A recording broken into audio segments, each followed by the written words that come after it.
Viewers, अभी आपने ये खूबसूरत टैबलो देखा है। एक आदमी की 100 भेड़ें थी, 100 भेड़ें थी और उसमें से एक खो जाती है और वो खोई हुई को ढूंढने निकल चला जाता है। तो आज इस स्टोरी के बारे में भी आज हम बात करेंगे। बड़ी ये खूबसूरत स्टोरी है, आज हम वो भी सुनेंगे। जैसा कि हम बात कर रहे थे कि माँ बाप की इज्जत करने की ज़रूरत है। जितने भी बड़े देख रहे हैं, अगर आपके माँ बाप आपके साथ हैं या नहीं हैं, आपके साथ नाराज़ हैं, हयात हैं, तो आपको चाहिए कि आज ही आप अपने माँ बाप से सुलह करें। आप उस नफ़रत को, उस नाराज़गी को दूर करें। नफ़रत को नफ़रत से काम नहीं किया जाता, बल्कि नफ़रत को हमेशा मोहब्बत से काम किया जाता है और हमेशा मोहब्बत ही करनी चाहिए। क्योंकि ब्रदर अनिल, हम देखते हैं कि कभी भी इंसान पे जब मुसीबत होती है तो सबसे ज़्यादा तकलीफ जो है वो माँ बाप को ही होती है। आप इसके बारे में क्या कहेंगे? जी बिल्कुल ऐसे ही है। और मैं ये समझता हूँ कि हमें अपने माँ बाप को दुख नहीं देना। और अगरचे जैसे आप तकलीफ़ की बात कर रहे हैं कि माँ बाप को ही दुख होता है, अगर बच्चा कितना भी बुरा क्यों ना हो, जब वो किसी मुसीबत में फंसता है तो मैं ये समझता हूँ कि वो जेल में, थानों में, हॉस्पिटल्स में, किसी भी जगह पर उनके पीछे जो है वो जाते हैं। और मैं ये बताना चाहता हूँ कि एक बुज़ुर्ग माँ है हमारे इधर करीब ही, और उनका बेटा जो है उसको नशे की लत लग गई। और यूँ हुआ कि वो जब भी घर में आता और हालत बुरी, कपड़े फटे हुए हैं, और वो महीने बाद, 1.5 महीने बाद जब घर आता तो वो उसकी माँ की आंखों में आंसू मैंने देखे हैं। और जब वो घर में आता जनाब तो वो उसको खाना खिलाती, उसके कपड़े चेंज करती। और अगरचे उस बच्चे ने बुरी राहों को जो है वो इख्तियार किया, बुरी सोबत को इख्तियार किया, तो भी माँ की मोहब्बत है कि वो ख़त्म होने का नाम नहीं लेती। तो मैं ये समझता हूँ कि रिसेंटली उसकी डेथ भी हो गई है, तो भी मैं देखता हूँ कि उसकी माँ जो है वो अपने बच्चे से उतना ही प्यार करती थी। उसने ये नहीं देखा कि मेरा बच्चा जो है ये तो बुराई में बढ़ गया है, ये तो अब बुरी राहों में चला गया, तो भी उसकी माँ ने उस कदर ही उससे प्यार किया है। तो आज इस बात को याद रखना है कि खुदा भी इसी तरह हमसे प्यार करता है। बहुत सारे लोग जो गुनाह में ज़िंदगी बसर कर रहे हैं, जो नशा बेचते हैं, नशा करते हैं, या दूसरों को जो है वो नशे की दावत देते हैं, बुराई की दावत देते हैं, तो मैं ये समझता हूँ खुदा उनसे भी बेइंतहा प्यार करता है। और बाइबल मुक़द्दस में लिखा है कि तेरे माँ बाप तुझे छोड़ जाएंगे लेकिन मैं तुझसे कभी दस्तबरदार नहीं होऊंगा। तो इस बात को समझने की ज़रूरत है कि आज खुदा हमसे क्या चाहता है। आप बहुत ज़्यादा मोहब्बत करते हैं, लेकिन उससे भी ज़्यादा मोहब्बत जो है वो खुदा हमसे करता है और वो यही चाहता है कि हर शख्स की तौबा तक नौबत पहुंचे और हर एक शख्स जो है, हर एक जान जो है वो बच जाए, हलाक ना हो, बल्कि हमेशा की ज़िंदगी पाए। सो मेरे अजीज़ों, बारहा बार आज हम यही बात कर रहे हैं कि खुदावंद के कलाम से दिल लगाएं, इसको पढ़ना शुरू कर दें। बड़ी ही तसल्ली मिलती है हमें खुदा के कलाम में से जब हम इसको पढ़ते हैं और इसमें से सीखते हैं और उसको अपनी ज़िंदगी में लेना शुरू कर देते हैं। और ये हमारी ज़िंदगी की रोटी है। आज के बाद इसको खाना शुरू कर दें। अगर आप चाहते हैं कि आपकी रूह जो है वो मजबूत हो तो खुदा के कलाम को अंदर लेना शुरू कर दें। जिस तरह से आप जिस्मानी तवाना रहने के लिए आप अच्छे अच्छे खानों का इंतखाब करते हैं, अच्छे फ्रूट्स का, विटामिन्स का इंतखाब करते हैं, इसी तरह से हमारी जो रूह की ग़िज़ा है वो बाइबल मुक़द्दस है, खुदा का कलाम है। खुदा के कलाम से दिल लगाएं और इसमें बढ़ते और तरक्की करते चले जाएं। हमारे मसीही बच्चे जो हैं वो किस तरह से हम देखते हैं कि खुदा के कलाम को पढ़ते हैं और आहिस्ता आहिस्ता उसमें बढ़ रहे हैं, पढ़ने के शौकीन हैं और उसको सीखने के शौकीन हैं। अभी वक्त है कि हम शैरल प्रिंस से खूबसूरत स्टोरी सुने। आज की बड़ी खूबसूरत स्टोरी है, ये मिलकर सुनते हैं।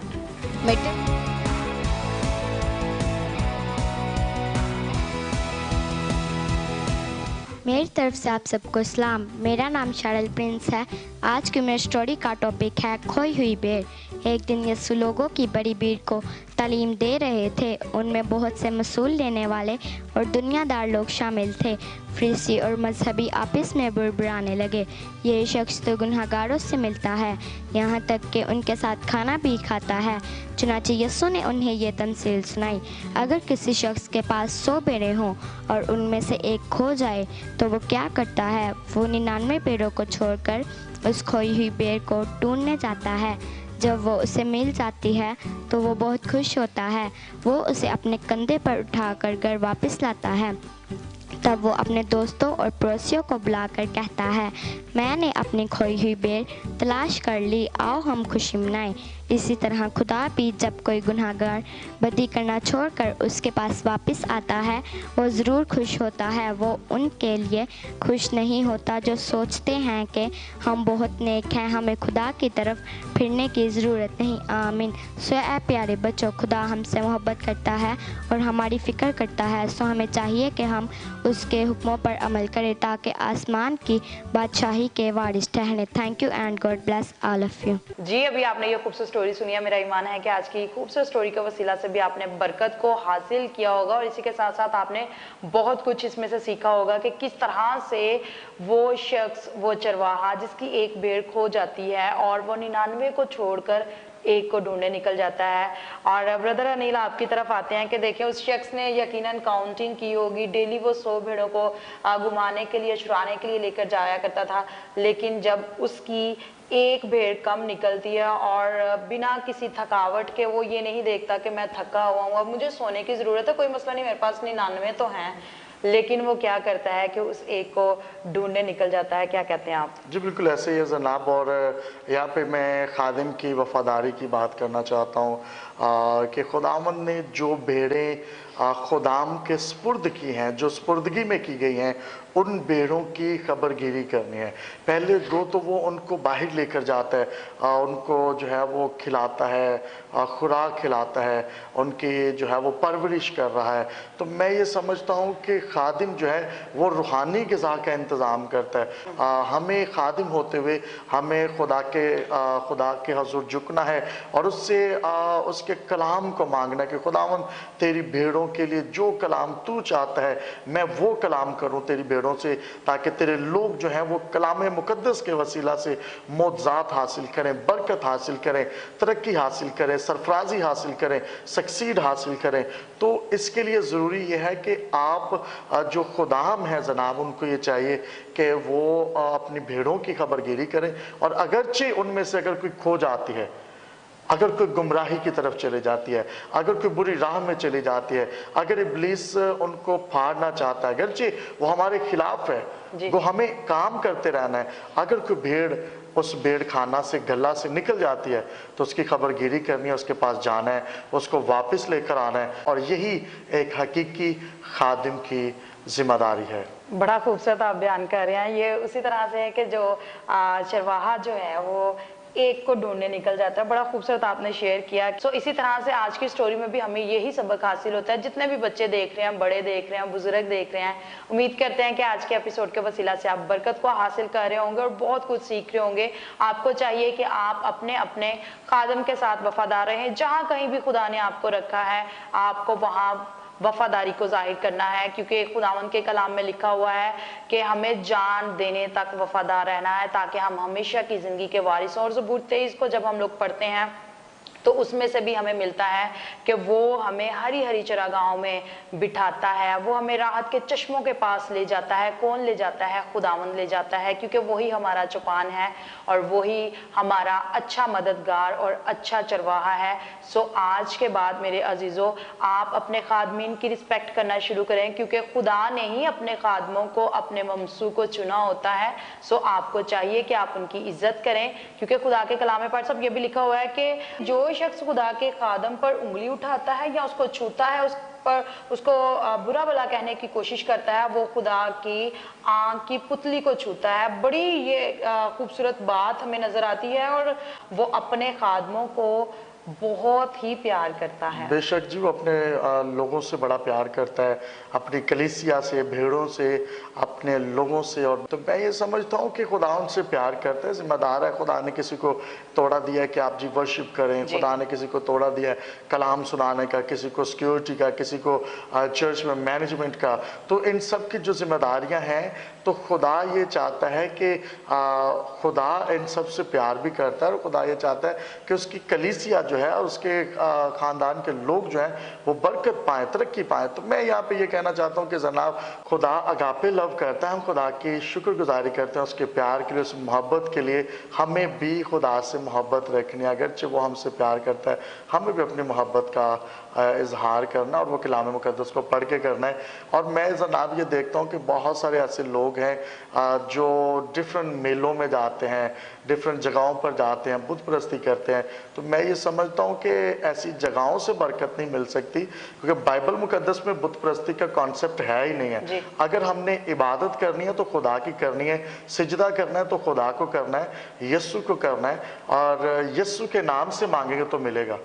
यस्सु के नाम से मांगे तो मिलेगा, किसी और नाम से नहीं। बाइबल मुक़द्दस में लिखा है बाप से जो कुछ यस्सु के नाम से मांगोगे वो मिलेगा, और उसको जरूरत नहीं कि वो किसी और की सिफारिश को मांगे। बाइबल में कहीं पर भी, जहाँ पर भी किसी फकीर ने, बदतमाई ने, मैं कहता हूँ कि वो हौज के किनारे पड़े हुए 38 बरस के बीमार ने, जहाँ पर भी जहाँ जो हमें ऐसे लोग नजर आते हैं, उन्होंने आवाज़ बुलंद की, उन्होंने सदा लगाई, तो खुदावंद यीशु मसीह ने सुना। और यीशु ने ये नहीं कहा कि फलां मुझे कहेगा तो फिर मैं करूँगा, यीशु ने बर वक्त उनको जवाब दिया। तो जब हम यीशु से कहते हैं तो उसको जरूरत नहीं कि किसी से पूछ कर शिफा दे, यीशु शाफी है और शिफा उसके अंदर से निकलती है। हालेलुया, बड़ा अच्छा आप शेयर कर रहे हैं। उम्मीद करते हैं कि आज व्यूअर्स बरकत को हासिल कर रहे होंगे। और आज के दिन हमें ये चाहिए कि हम यीशु को पुकारना शुरू कर दें, यीशु से कहें कि तू ही हमें बचाने और छुड़ाने वाला है। और वक्त है कि हम बच्चों का सिंगिंग कंपटीशन करवाएं। 3 बच्चों का सिंगिंग कंपटीशन होगा। जितने भी बच्चे देख रहे हैं, आपको भी चाहिए कि आप भी गीतों को भी गाया करें, और स्क्रीन पे दिए गए नंबर पे आप हमें गीत भी सेंड कर सकते हैं। तो अभी वक्त है कि हम बच्चों से गीत सुने। बाइबल पढ़ो, करो दुआ, करो दुआ, करो दुआ। बाइबल पढ़ो, करो दुआ, करो दुआ, करो दुआ। कि तुम भरते जाओ, कि तुम भरते जाओ। Read your Bible, pray every day, pray every day, pray every day. Read your Bible, pray every day. 2 नहीं, 3 नहीं, 4 नहीं, 1 नहीं, 2 नहीं, 3 नहीं, 4 नहीं, 5 पत्थर नदी से लिए और 1 पत्थर से मारा। 5 पत्थर नदी से लिए और 1 पत्थर से मारा। घुमा घुमा के मारा, घुमा घुमा के मारा। दाऊद ने जूलियट को, दाऊद ने जूलियट को 1 पत्थर से मारा। कश्ती विच शोर बड़ा, लहरां दा जोर बड़ा। चेलियां दी ताकत मुक गई, समुंदर ने अद्धी चुक लई। चेलियां दी ताकत मुक गई, समुंदर ने अद्धी चुक लई। जी, अभी आपने बच्चों से गीतों को सुना है, और आज की हमारी जो विनर है वो एमा है, और सेकंड रिमला है, और थर्ड शयान है। तो अभी वक्त है कि हम इनको सीनियर पास्टर अनफजल साहब की तरफ से गिफ्ट भी देंगे। जी।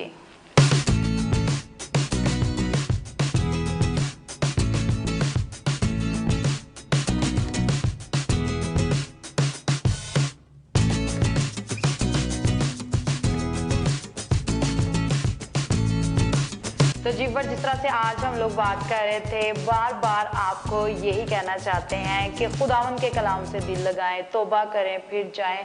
और ख़ास तौर पे एक बात भी शेयर करना चाहती हूँ कि ये नहीं कि आपने एक बार तौबा की और फिर से आप उसी दलदल में, उसी गुनाह में चले जाएं और आप उसी तौर से उन्हीं चीज़ों में बढ़ना शुरू कर दें, या वो काम छोड़ के आप कोई और दूसरा काम जो है वो आप शुरू कर दें, तो वो भी गुनाह है। लेकिन खुदा के कलाम में से हमें ये भी मिलता है कि बार बार गुनाह करने वाले की बालदार खोपड़ी को मैं चीर डालूंगा। ब्रदर अनिल, आप क्या कहते हैं इस वर्ष के बारे में? जी बिल्कुल ऐसे ही जनाब, मैं ये कहना चाहता हूँ कि हमें जब तौबा करते हैं तो खुदा उनकी तरफ रजू लाने की ज़रूरत है। और फिर खुदावंद के साथ चलने की ज़रूरत है। ये नहीं कि अगर चोरी कोई करता है और वो 1 साल के लिए छोड़ दे और दूसरे साल में फिर वैसे ही काम करना शुरू कर दे। 1 साल तो वो खुदा के साथ चले, तौबा की है, अब खुदा के साथ चलना है। तो खुदा के साथ चलने का सिलसिला कुछ 1 या 2 साल की बात नहीं है। जब आपने खुदा के साथ चलना है तो आपने ज़िंदगी भर का ये सफ़र है, और इसमें ये नहीं कह सकते कि जी मैं खुदा के साथ चलता हूँ तो मैं जी इतना खुदा के साथ चलूँगा या इतना टाइम खुदा को दूंगा, या 1 साल 2 साल। कुछ लोगों को मैं देखता हूँ वो कहते हैं जी मैं 2 बुध आऊँगा, 3 बुध आऊँगा, 4 द्वार आऊँगा, तो फिर उसके बाद जब शिफा मिल जाती है तो फिर वो चेंज हो जाते हैं चेहरे। सीनियर पास्टर फजल साहब भी इस बात को कहते हैं कि मैं लोगों को देखता हूँ वो वक्त ठहरा लेते हैं कि मैं इतने बुध आऊँगा, और उसके बाद जब शिफा मिल जाती है गवाही देना ही उनकी आखिरी इबादत होती है, और गवाही दे के फिर वो चले जाते हैं, और तब तक नहीं आते जब तक वो बीमार नहीं होते। तो मैं ये समझता हूँ ये बात बहुत हद तक जो है वो दुरुस्त है। सीनियर पास्टर फजल साहब भी अक्सर ये बात करते हैं कि ये चेहरे मैं जो देखता हूँ 2-3 बार देखता हूँ, जब उनको बरकत मिलती है फिर उसके बाद वो चेहरे जो है वो तब्दील हो जाते हैं, यानी कि उनकी जगह पर नए लोग आ जाते हैं बरकत लेने के लिए। बल्कि हमने खुदा के साथ जो है वो रिश्ता अज़दवाज करना है और खुदा के साथ रिलेशनशिप में आना है। तो रिलेशनशिप बाप के साथ जो रिलेशनशिप होता है जनाब, फिज़िकली बाप के साथ, जो जिस्मानी बाप है उसके साथ रिलेशनशिप जो है या माँ के साथ, वो वक्त ही नहीं होता कि जब तक जी आप बच्चे हैं तब तक रिश्ता रखें या जब तक आपको ज़रूरत है तब तक बाप के साथ रहें, बल्कि ये ज़िंदगी भर के रिश्ते हैं। तो खुदा भी ऐसे ही है, हमने उसके साथ रिश्ता अज़दवाज करना है। तो अगर थोड़ा वक्त चल के फिर दोबारा गुनाह में लोग चले जाते हैं तो मैं ये समझता हूँ कि ये चलना नहीं है, बल्कि उसकी बालदार खोपड़ी को मैं चीर डालूंगा, और फिर मैं ये समझता हूँ कि मुसीबत आती है। लोग जो अच्छा, है बहुत सारे लोग हैं इस तरह करते हैं कि अगर वो नशा बेच रहे हैं, वो सोचते हैं कि हम 1 साल 2 साल कमाई कर लें, हम लोग अपने घर की बिल्डिंग खड़ी कर लें, या हम अपना कोई बिजनेस सेट कर लें, उसी पैसे से, उसी बुरे पैसे से हम लोग सेट कर लें और उसके बाद हम लोग इसको छोड़ देंगे। इसके बारे में आप क्या कहते हैं जनाब? क्या ये बिजनेस या पैसा या घर जो है ये फिर ये साथ लेकर जा सकते हैं? देखिए, हराम की कमाई से जो कमाया हुआ है उसका असर डायरेक्ट औलाद पे होता है। औलाद खराब हो जाएगी, निकम्मी हो जाएगी, और क्योंकि खुदा का हाथ तो है नहीं, शैतान की मान के चल रहे हैं, तो बरकत तो खुदा के हाथ के अंदर है, और वो तो बरकत ठहरी नहीं रहती। हो सकता है रुपया पैसा उनके पास हो, लेकिन वो वक्ती है, और फिर जब इस जहाने फानी से जाएंगे ना तो ये बिल्डिंग उखाड़ के साथ ले जाएंगे, ना यहाँ का रुपया पैसा मालो दौलत जो नशा बेचकर या बुरी काम करके जो हासिल किया है वो साथ लेकर जा पाएंगे, और ना ही दुनियावी कोई और चीज लेकर जा पाएंगे। इसलिए समझदार शख्स वो है जो हमेशा की जिंदगी की फिक्र करता है और वो अपने अंदर इस डिजायर को रखे कि मैं हमेशा की जिंदगी में जाने के लिए अपने आप को तैयार करूंगा। बड़ा अच्छा आपने शेयर किया कि समझदार शख्स वो है जो कि हमेशा की जिंदगी की फिक्र करता है, और खुदा के कलाम में ये भी लिखा हुआ है कि अपनी सारी फिक्र मुझ पर डाल दो क्योंकि मुझे तुम्हारी फिक्र है। हमें अपनी फिक्रों को खुदा पर डालना है। अगर आज आपके पास घर नहीं है तो आप ये ना सोचे कि आप बुरे तरीके से कमाई करके आप अपना घर सेट कर सकते हैं या आप अपने बच्चों की तरबियत बड़ी अच्छी कर सकते हैं। जैसा कि पार साहब ने कहा कि वो तरबियत या वो रुपया पैसा आपके काम नहीं आएगा। आप सिर्फ इस चीज को देखें कि वो रुपया पैसा किस तरीके से आप कमा रहे हैं। तो आप अपने बच्चों को अच्छे तरीके से अच्छी कमाई खिलाना शुरू कर दें ताकि आपके बच्चे जो हैं वो फ्रूटफुल हों आपके लिए आने वाले वक्त में, और वो अच्छे बच्चे हों और वो आपका और मुल्क पाकिस्तान और इसी तरह से मसीही कौम का नाम रोशन करने वाले हों, क्योंकि यही बच्चे हमारे आने वाला कल है। हम खुदा की शुक्रगुजारी करते हैं आज के इस प्रोग्राम के लिए, खुदा की दी गई तमाम तर बरक़ात के लिए और इस खूबसूरत वक्त के लिए जो खुदा ने मुहैया किया, और हम सबों ने मिलकर कलाम को सीखा। मेरा ईमान है कि आज के प्रोग्राम के वसीला से भी आपने बहुत ज़्यादा बरकत को हासिल किया है। तो जी व्यूअर्स, दीजिए हमें इजाजत। अपना बहुत सारा ख्याल रखिएगा, देखते रहिए आइज़िक टीवी। मिलेंगे फिर नेक्स्ट एपिसोड में। अपना बहुत सारा ख्याल रखिए। God bless you all. God bless.